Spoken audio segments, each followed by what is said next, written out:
Cancer, diabetes, obesity, hypertension, and asthma are all examples of non-communicable diseases, and sadly, these diseases are the leading cause of death globally.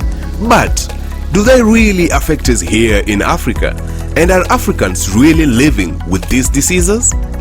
Find out here at the African NCD Champions podcast as we share incredible stories of Africans living with non-communicable diseases.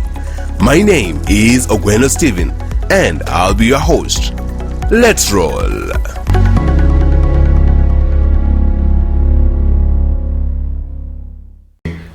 What would you say have been sort of your challenges, especially when you're in school, from primary school to high school?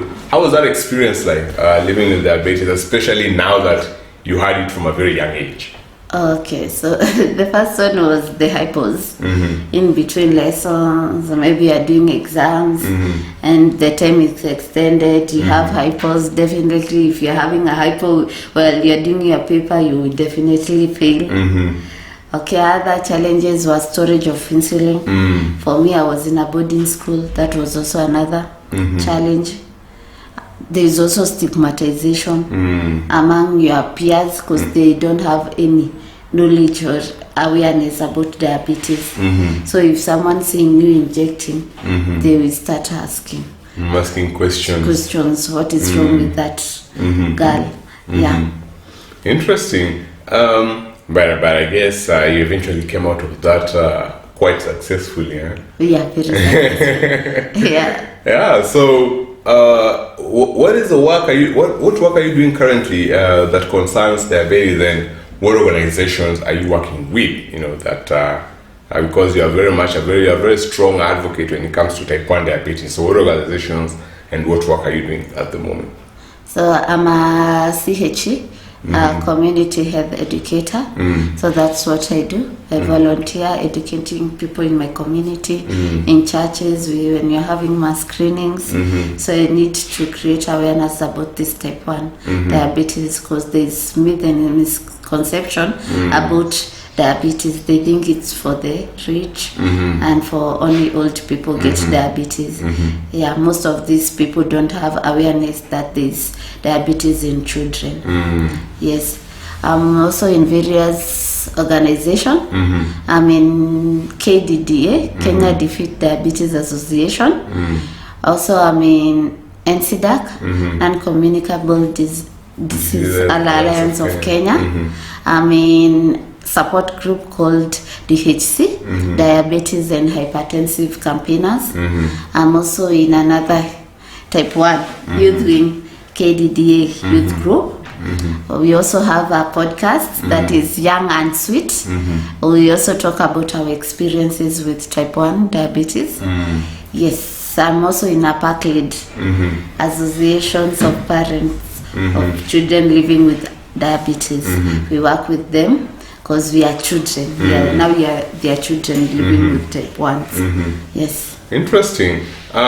So as sort of I near to the end of sort of this preview, because there is a long audio podcast to this. What did you say is your call to action to policymakers, people living with diabetes, and general public? Okay, so I guess for you to control your diabetes, you need education. So we need to preach this gospel about diabetes, how to control it, how to manage it. So we need to educate the community about diabetes because that's the first thing that lacks in many people. They are not aware of how. They don't have the full education about diabetes.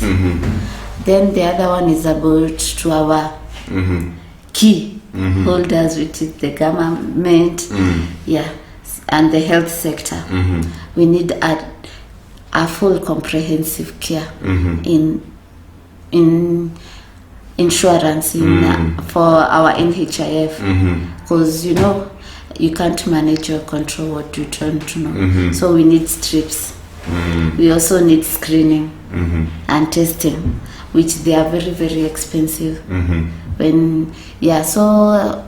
Because if I don't have a screening to prevent my kidneys, So I'm going to become a kidney patient, which is also very, very expensive. Yeah. And dialysis process is costly as well. Yeah. It's also costly. We also need to prevent my amputations. We also need to prevent my cardiovascular diseases, and we can only do that through screening. Yeah. So I guess very last question. What is your favorite quote and why? Diabetes marathon continues. It's not a quote. It's a slogan. That's very clever of you as well.